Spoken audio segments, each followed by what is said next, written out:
May sobra ba? Okay, thank you. Ida kanya, Brother Edgar? Sa'yo, Brother Dustin, na? Okay. Ano ba?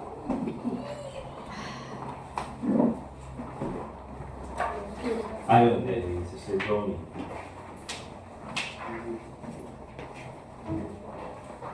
Keep nyo yung copy nyo kasi yung pagkatapos ito, may exam ito mga kapatid. Pag di kayo nakapasa sa exam, mababawasan yung salvation nyo. Mababawasan yung eternal life. Alright.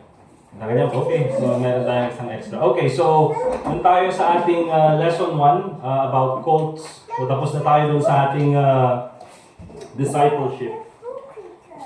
So I think it's very important also mga kapatid na tayo ay pag-aralan din natin yung mga ibang religion na nakapaligid sa atin or ibang cults na nakapaligid sa atin. Okay? And it's very important mga kapatid that when we study cults, kaya bago tayo nag-study ng mga cults, we make sure na tayo ay well-versed doon sa ating sariling doctrine. Okay? Kasi katulad ng palagi kong ginagamit na illustration, yung mga tao sa bangko, minsan, yung mga bank tellers, yung mga nasa Bangko Sentral of the Philippines, wala silang time para pag-aralan yung mga counterfeit bills, yung mga peke na pera. Okay?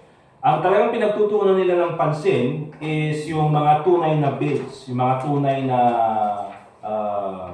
bank notes, kumbaga, yung tunay na pera. Kasi if you know yung genuine, you will be able to point out the fake. Okay? Kung alam mo kung ano yung tama, madali mo rin ituro kung ano yung mali. Or alam mo kung paano i-identify kung ano yung mali. So, that should be enough para malaman natin kung ano yung katotohanan when it comes to the Word of God. However, mga kapatid, I believe it's also important that we must also study these cults. And kaya nandyan doon sa second part ng ating lesson, why study cults? Bakit kailangan pa? We are already saved, we already know our doctrine. Pero bakit kailangan nating pag-aralan na ito? Okay? So, andyan na yung mga blanks. Kung wala kang ballpen, may mga ballpen sa taas. Okay? Kung wala ng ballpen, may pencil pen. Bahala kayo kung paano yung gagamitin nyo. Okay? But unang-una, why should we study cults? Or bakit kailangan nating pag-aralan ang mga kulto? Una-una, to protect yourself. Okay? Para maprotektahan mo yung sarili mo. Notice in 1 Timothy chapter 4 verse 1. Okay? 1 Timothy chapter 4 verse 1. Hindi ko lang kung may ballpen. Ay, sis May, pakitingin may ballpen pa yata dyan. Dun sa may... Yung binigay ni Ma'am Aida na extra. Naka-box siya. Naka-box na mali. Panda.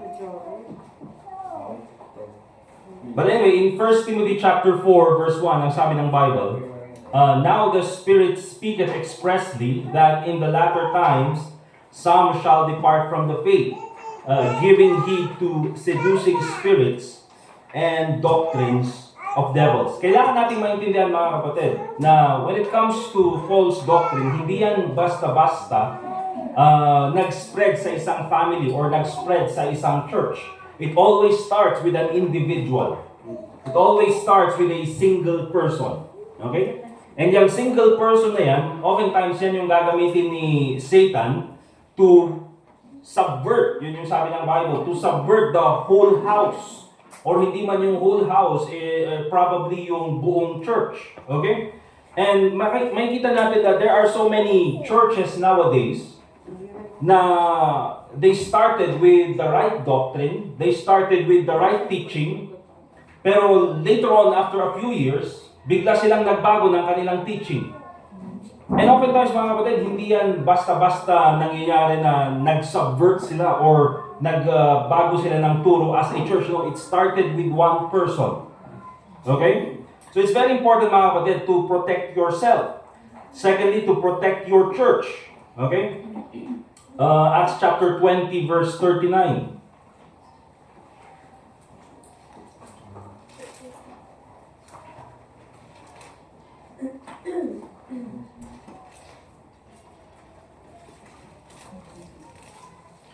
Alright, in Acts chapter, sorry, hindi yung 39. Acts chapter 20 verse, asan na yun yung, 29. oh yeah, verse 29. The Bible says, verse 29, "For I know this," sabi ni Paul, "that after my departing shall grievous wolves enter in among you, not sparing the flock." Okay? So again, it starts with an individual, and then dun sa church, and later on, yung family. Alright? So, it's very important mga kapatid that we should study cults to protect hindi lang yung sarili natin, but also the church and the whole family. Number 2, why study cults? To avoid being deceived. Alright? Para hindi tayo madaling lokohin. Para hindi tayo madaling magpaloko. Because again, mga kapatid, there are many people who are always ready to deceive others. Sir?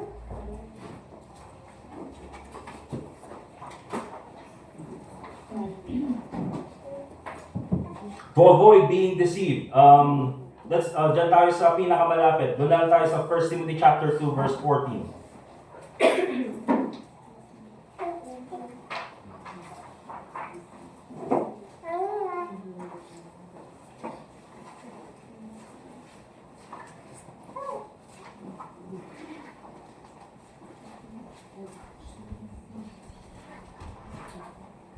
So 1 Timothy chapter 2 verse 14, ang sabi ng Bible, "And Adam was not deceived, but the woman being deceived was in the transgression." And the point na bakit natin ginamit itong verse na ito is oftentimes mga kapatid, deception leads to transgression. Okay? Pag may deception na nangyayari, ang sumusunod dyan is kasalanan. Alright? Hindi man natin siguro intention na gumawa ng kasalanan, but because we are deceived, dyan tayo nakakagawa ng kasalanan.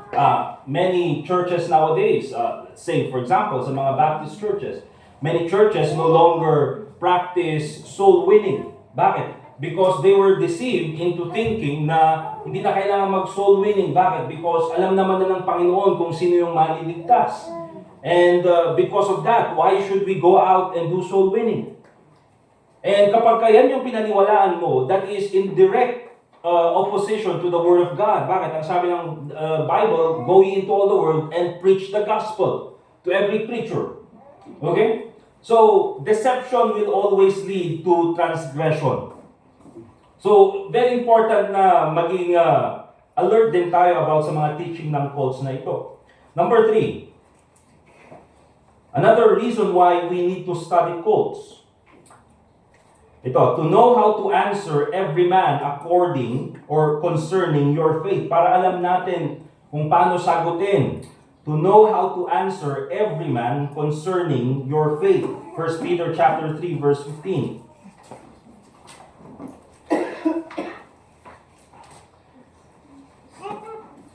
So, ito very important mga kapatid.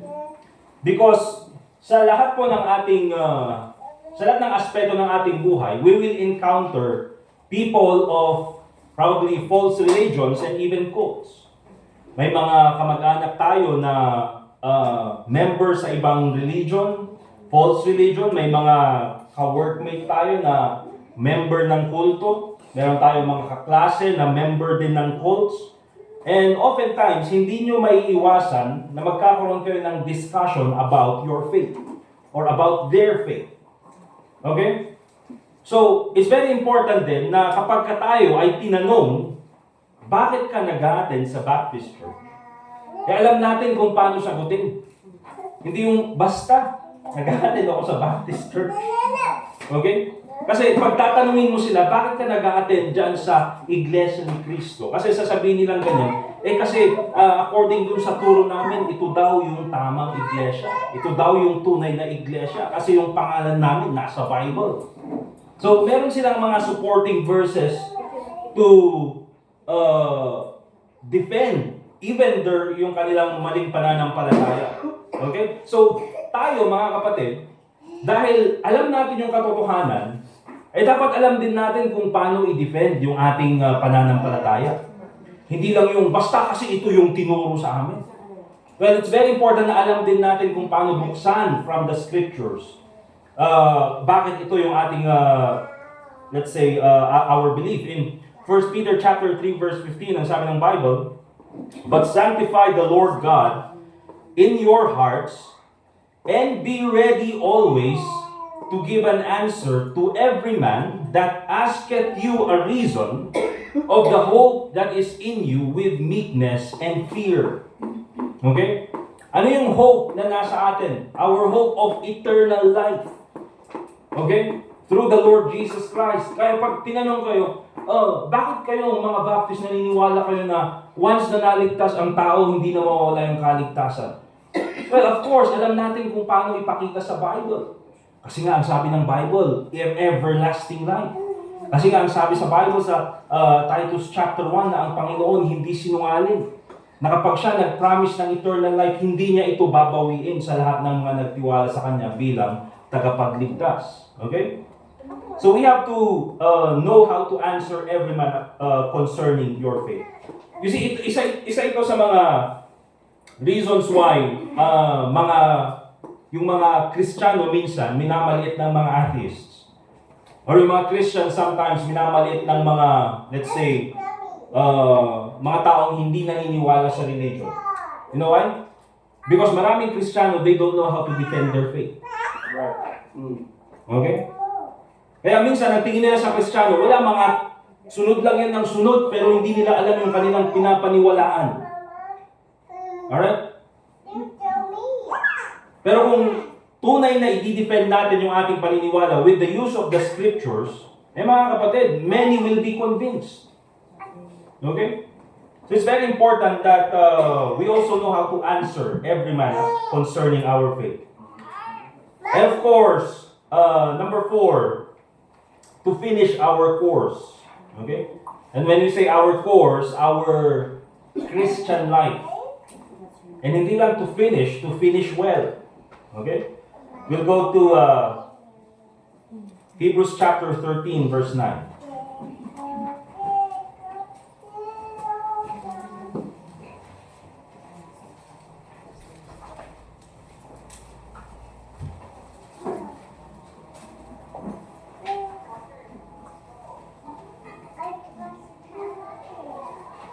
Okay? Hebrews chapter 13, verse 9. Ano po ang sabi ng Bible? "Be not carried about with diverse and strange doctrines." Okay? Diverse, iba't iba. Strange, unnatural, hindi according sa salita ng Diyos. "For it is a good thing that the heart be established with grace, not with meats which have not profited them, that have been occupied therein." Ano yung meats na yun? Yung mga traditions. Alright? So, ibig sabihin yan, mga kapatid, tama lang na tayo bilang mga Christians, we are established in the faith. Paano ang isang tao will be established in the faith? You can only be established kung meron kang tamang kalaman sa salita ng Diyos. Because remember mga kapatid, when it comes po sa Christianity, and palagi kong sinasabi ito sa bawat isa sa atin, that all of us must be rooted in Christ. Amen po ba mga kapatid? Dapat tayo ay, yan yung Ilocano, nagramot kini Kristo. Or sa Tagalog, ano bang rooted in Christ? Nag-ugat. Yun naman. Kasi yung gustong sabihin dito ng rooted in Christ ay hindi lang yung source mo ay si Jesus Christ. Kasi nga di ba yung roots yun yung kumukuha ng nutrients. So dapat tayo kumukuha ng nutrients kay Christ. But also when you say rooted, nakakapit. Okay? Katulad ng mga punong kahoy, mahirap silang tumbahin, mga kapatid, kasi nakakapit sila sa magandang soil. Alright? So tayo dapat, mga kapatid, we must be rooted in the Lord Jesus Christ. How do you do that? Grow in grace and in the knowledge of our Savior. Okay? Kaya hindi po tama, mga kapatid, minsan, kahit na sabihin natin illogical, pero the scriptures tells us that we should be rooted in Christ. You should not be rooted in the church. Naintindihan ko, mga kapatid? Kasi mga kapatid, bakit ko sinasabi yan? Yung church po, that is made up of imperfect people.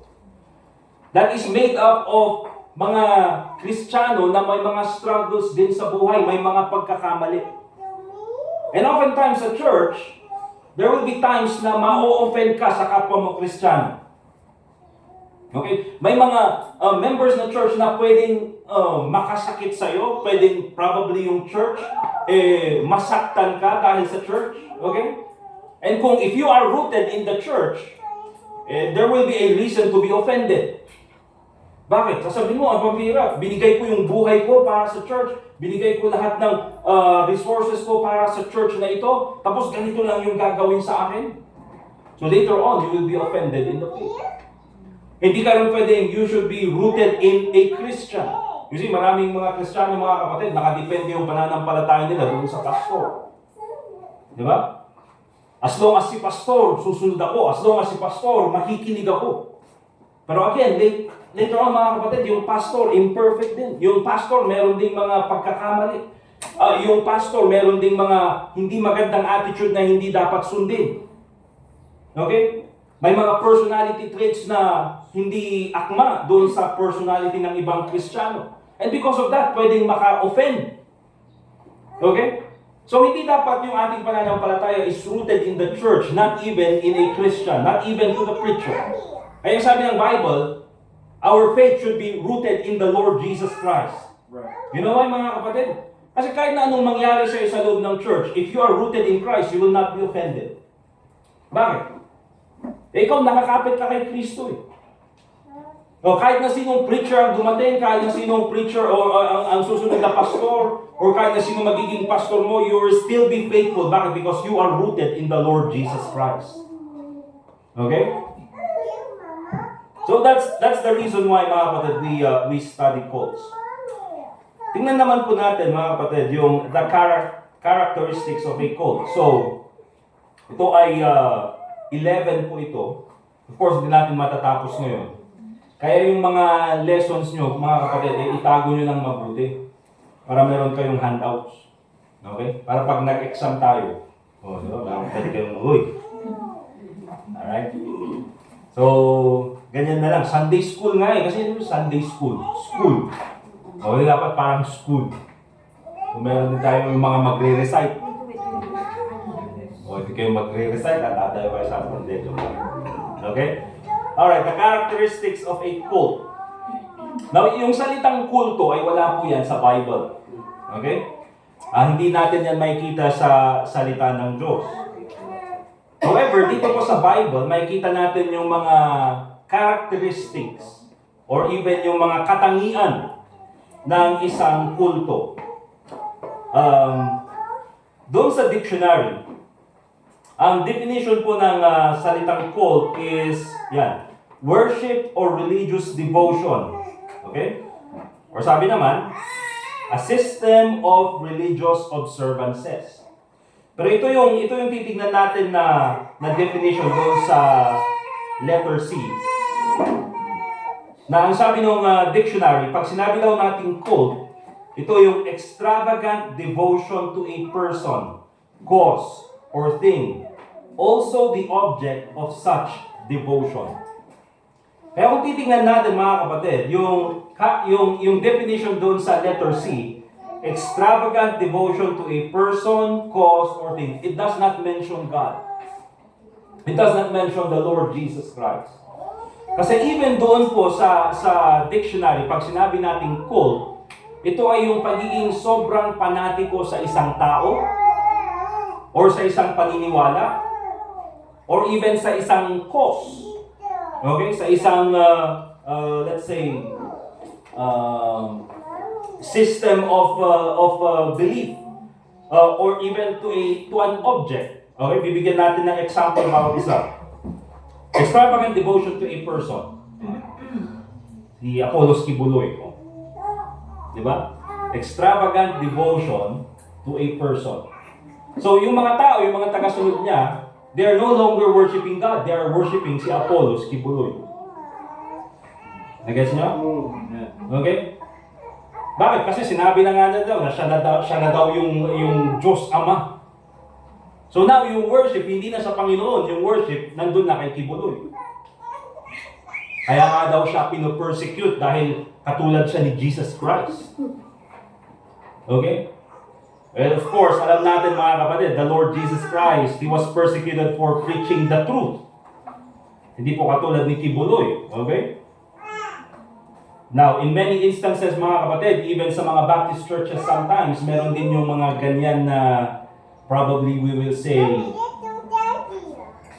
manner of worship. Na oftentimes, hindi na si Jesus Christ or hindi na ang Diyos ang binibigyan papuri. Oftentimes, nakafocus na lang sa tao. Okay? Minsan doon sa pastor, masyadong mataas yung pagkilala, masyadong mataas yung we would say, even it comes to a point of worship. Okay? Na minsan, yung pastor, luluhuran na eh. Okay? And that sometimes, mga kapatid, even though it's a Baptist church, but merong mga cultic characteristics. Cause or thing. For instance, mga kapatid, we would say, yung mga paniniwala when it comes to the Catholic Church. Okay? Meron silang mga traditions na talagang they are willing to die for. Also, the object of such devotion. Okay? So, titignan po natin mga kapatid, yan po yung sinasabi nating kulto. So, it's no longer worshiping the Lord Jesus Christ. It's no longer based on the Bible. It's already based on a person. Nakabase na lang sa person. Nakabase na lang dun sa charisma ng isang tao. Okay? Kaya yung first na titignan natin, the characteristics of a cult.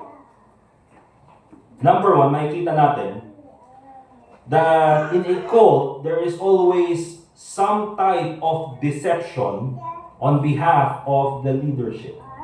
Okay? There's always some type of deception on behalf of the leadership.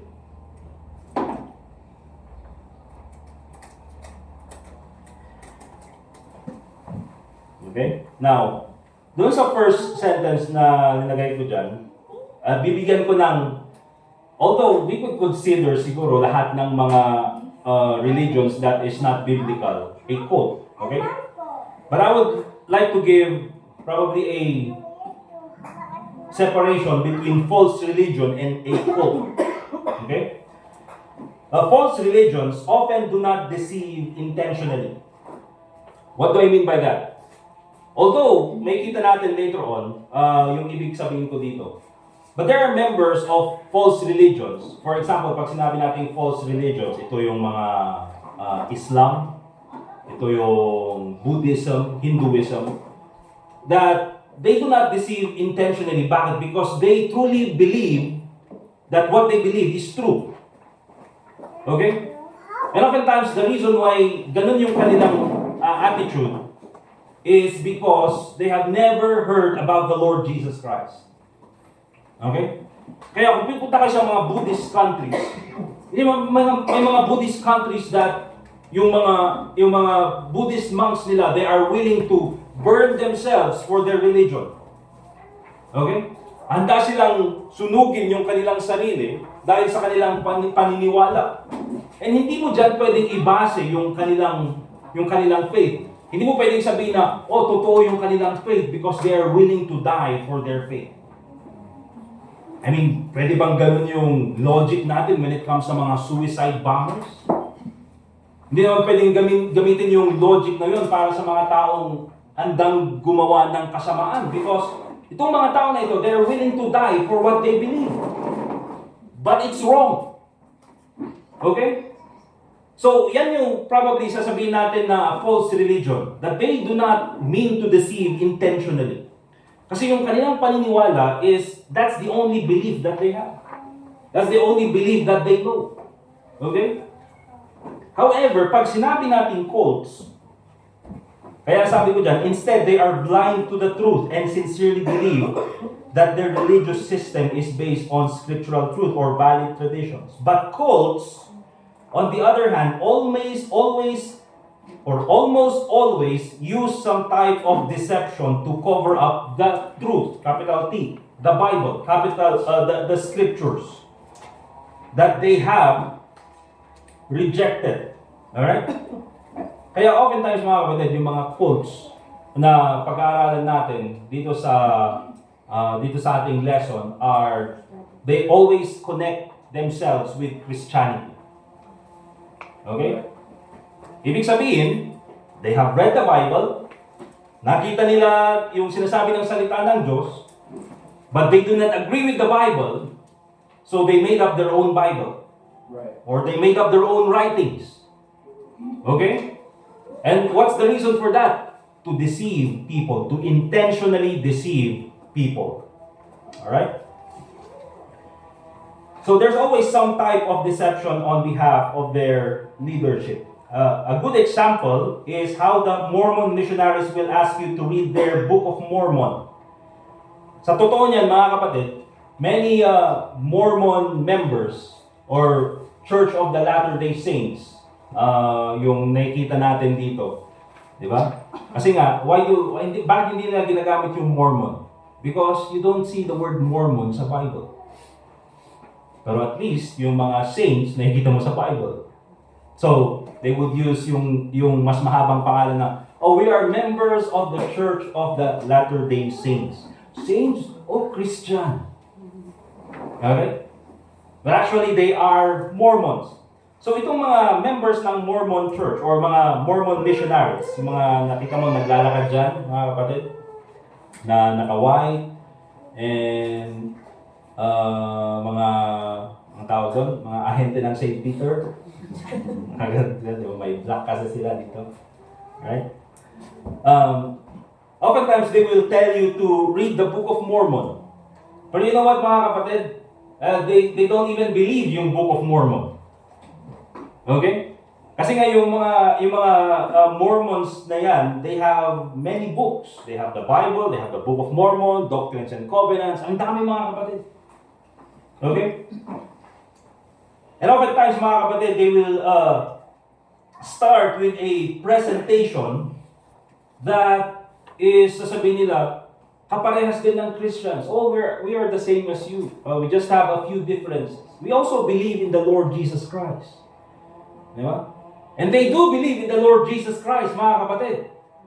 Pero iba yung pagkakaalam nila or pagkakakilala nila kay Jesus Christ. They believe that the Lord Jesus Christ is the brother of Satan. Right. So, yes, naniniwala sila na, si Jesus Christ, we believe in Jesus Christ. Pero how do you look at the Lord Jesus Christ? Tayo, we look at the Lord Jesus Christ as God, the Son of God, the Savior. Pero sa kanila, they look at the Lord Jesus Christ as the brother of Satan. Yeah. Pambira. Sasama ka ba sa ganyang religion, mga kapatid, sa ganyang kulto? Naniniwala na si Jesus Christ daw at saka si Satan magkapatid. And then, yung God the Father, because they have this sibling rivalry, di ba? Parang katabi ng magkakapatid. Di ba? Yung mga mabubuting mga anghel sumama kay Jesus Christ, yung mga, ito mga kapatid, totoo yung mga maitim na anghel sumama daw kay Satan. Alright? Yan yung kanilang paniniwala. Kaya nga even dun sa Mormon religion, merong racism. And that's true, mga kapatid. That is their belief when it comes sa kanilang tinuturo. But they do not mention that kapag kayo ay nagkausap. They mention na, we also believe in the Bible. Right. We also believe kay Jesus Christ. We also believe in God. We also believe in heaven. We also believe in eternal life. But the truth is, iba yung explain nila sa mga bagay na yan. Look at Galatians chapter 3 verse 1.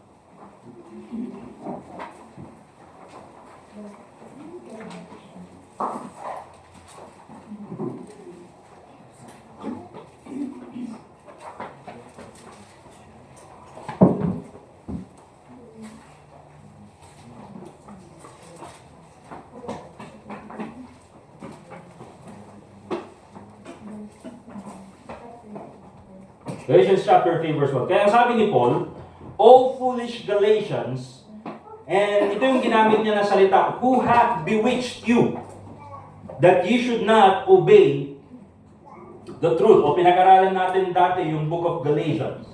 And yung salitang bewitched dyan, mga kapatid, is kung titingnan natin sa dictionary, doon sa old na dictionary, when we say bewitched, it means fascinated by false representations. Okay? Kasi nagtataka si Apostle Paul, pinakita namin yung katotohanan, pinakita namin yung truth from the Old Testament and with the Lord Jesus Christ, pero bakit nagpatuloy kayo sa ibang pananampalataya? You did not continue in the faith. And ang sinabi ni Apostle Paul, sino ang, kumbaga sa Tagalog, nangkulam sa inyo? Sino ang nanggayuma sa inyo? Parang gano'n yung sinasabi ni Apostle Paul. And the reason why itong mga tao na ito, they were believing in another gospel is because pinakita sa kanila with false representation. And maraming Kristiyano, mga kapatid, although sila ay tinuruan ng tama, but they are easily, kaya nga, I'm mentioning this, mga kapatid, because this is true. I know of a Baptist, lumaki sa Baptist church, pero later on, naging Buddhist. You see? Because of false representation. I know of meron kaming Sunday school teacher dati. Alam mo yung Sunday school teacher na yun, kakilala ko. Tinuruan kami nung I think I was grade 3 or grade 4. And then nung Bible college na ako, nalaman ko na lang na member na pala siya ng Church of the Latter-day Saints, Mormon. And so inisip ko, bakit? Anong klaseng... Di ba, hindi mo maisip kung paano nangyari, but it happened, mga kapatid. Alright? They were bewitched. So there's always some type of deception on behalf of the leadership. Number 2, we will end here sa number 2. Okay?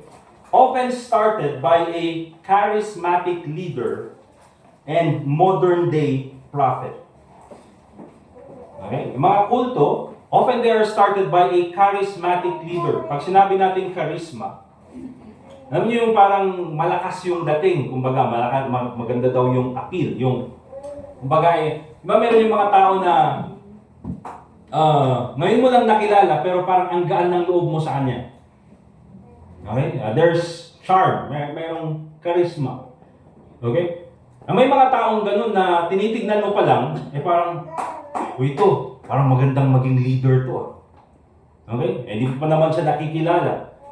Pero magaan na yung loob mo sa kanya. Charisma. And oftentimes, yan yung ginagamit sa politics. Okay? O yan yung ginagamit when it comes sa, even sa mga companies. Okay? Secular companies. And oftentimes, they would present themselves as a modern day prophet. Tingnan nyo yung Matthew chapter, doon na lang tayo sa, Matthew 24:11.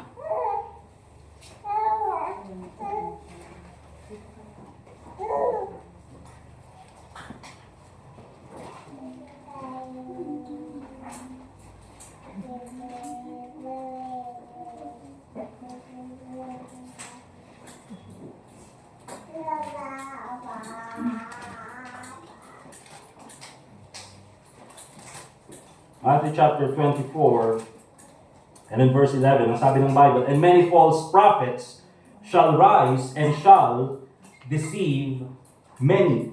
Okay? Shall. Ibig sabihin yan, talking about the future. And future nga naman kasi yung pinag-usapan dito ng ating Panginoong Hesukristo. Okay? Kaya nga, beware doon sa mga nagdi-declare na sila ay modern day prophet. Okay? Now, yung preacher, yung trabaho po niyan is to prophesy, to preach the word of God. But he is not called as a prophet. So, kasi nandiyan po si Prophet Tim. Ngayon akong tatawagin, prophet. Okay?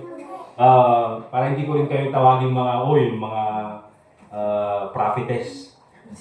Mga prophet. Okay? Minsan, yung mga prophet is they are after profit. Right. Gets niyo mga kapatid? Alright? Kaya kung titignan po natin, if you look at yung mga modern day cults, isa dyan sa mga ginamit ko again is si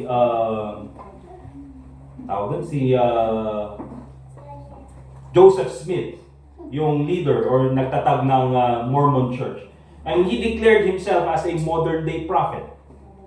Okay? Yan yung introduction ng kanilang Book of Mormon, kung babasahin nyo. Apollos Kibuloy, he started as a prophet.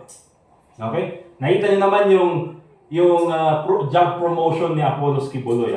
Nagsimula sa pastor, and then dineclare niya yung sarili niya na prophet, and then dineclare niya yung sarili niyang apostle, and then dineclare niya yung sarili niyang son of God, and then dineclare niya yung sarili niyang almighty. Oh wow, yan ang job promotion mga kapatid. Diba? Where do you see yourself in 5 years? I will be the son of God in 5 years. So, wala na siguro niya. Alright? Ano pa? For example, tawag yan, Iglesia ni Manalo. Okay? I mean, titignan nyo pa lang yung kanilang writing, pasugo. Okay? Kaya tawag nila kay Felix Manalo, ang sugo ng Diyos sa mga huling araw. Pag sinabi nating sugo, prophet ng Diyos sa mga huling araw. Isu nga, ado iti napa sugo. Okay? Kasi nga, yun yung kanilang paniniwala. But look at Revelation 13:7. Kaya kung titignan natin, don't be shocked na bakit kaya maraming naniniwala sa mga kulto na ito. Well, yung binanggit ni Jesus Christ is many false prophets shall rise and shall deceive many. Marami talagang lulukohin mga kapatid. Pero sana tayo hindi kasama dun sa mga lulukohin ng mga false prophets. Okay? Revelation 13:7. And ito po ay patungkol doon sa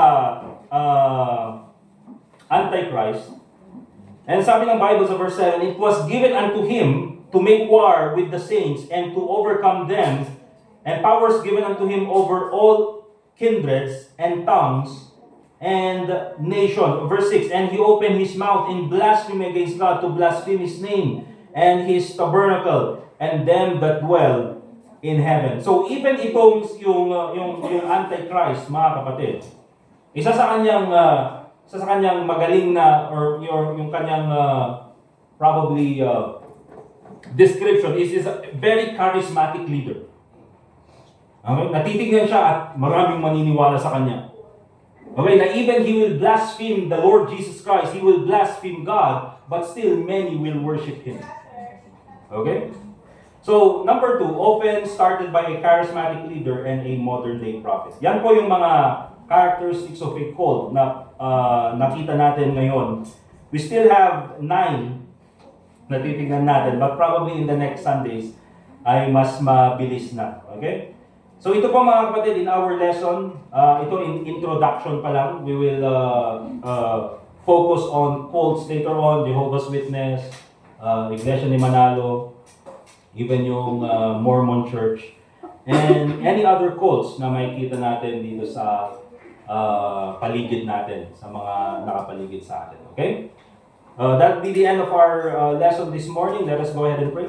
Dear God, Heavenly Father, we thank you for this time that we can start a new series in our learning, Panginoon. We pray that you be the one to continue to bless each and every one of us. At nawa po, Panginoon, kami po ay mas maging maalam po sa inyong salita, lalong-lalo na po sa mga kultong nakapaligid sa amin ngayon.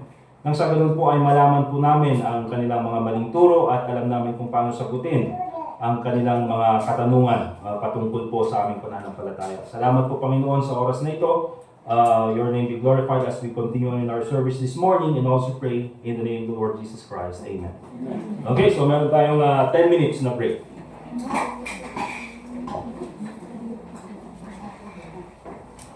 No, so pakitago yung mga yung mga handouts.